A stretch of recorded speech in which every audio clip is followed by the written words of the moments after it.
There's so much fear around Black people, among whites, and these are things that all Black people are aware of, you know, that you want to smile and look non-threatening. That monster on the news, you know, police are looking for a Black male. No other description that's useful to find the person. It's just reinforcing, oh, Black thug, Black thug, Black thug. So white society is accustomed to being afraid of Black people, and everyone kind of understands that.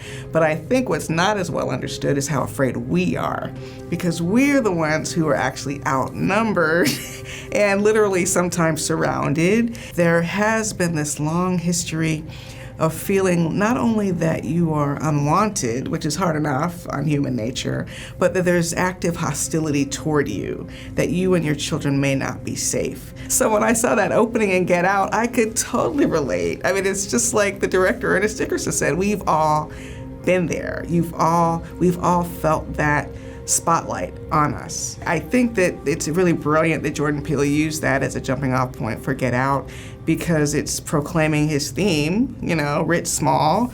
Everybody's taking that walk, and luckily we're not usually abducted, but we all understand that fear. Yo, hey.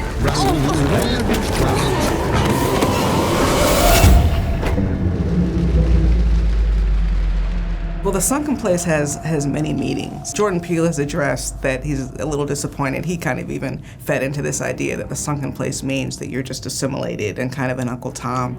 And it's really not that specifically. When he came to my class at UCLA, what he told my students was when he came to that scene and he knew he had to write something big and he had to have a big idea and a scary idea, he was thinking about mass incarceration and Black bodies being thrown into holes over, you know, often bogus charges. And that's really, really powerful. That's kind of my favorite interpretation of it. But the Sunken Place, in a broader sense, is any kind of subjugation, you know, and as he has also said, it can be internal or it can be external.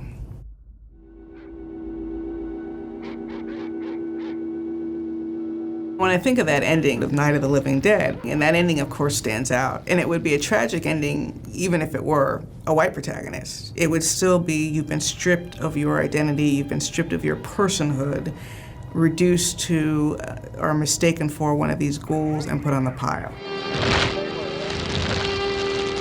But when you make it a Black actor, it has that much more resonance with the black and white footage, those German shepherds that were notoriously used against protesters in 1960s protests. It just felt so much like a commentary on where race relations were. And I can understand why Jordan Peele felt that it would be maybe even a more honest ending at the end of Get Out to have Chris in jail.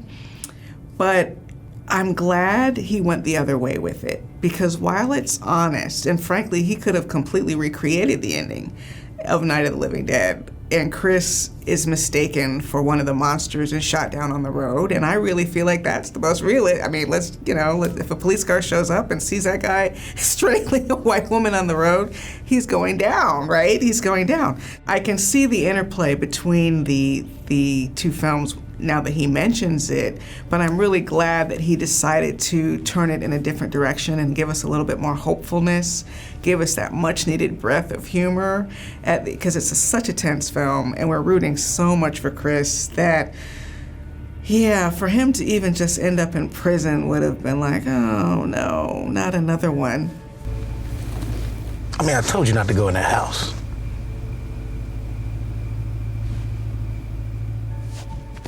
People will still be talking about Get Out 50 years from now, just like we're still talking about Night of the Living Dead. How you find me?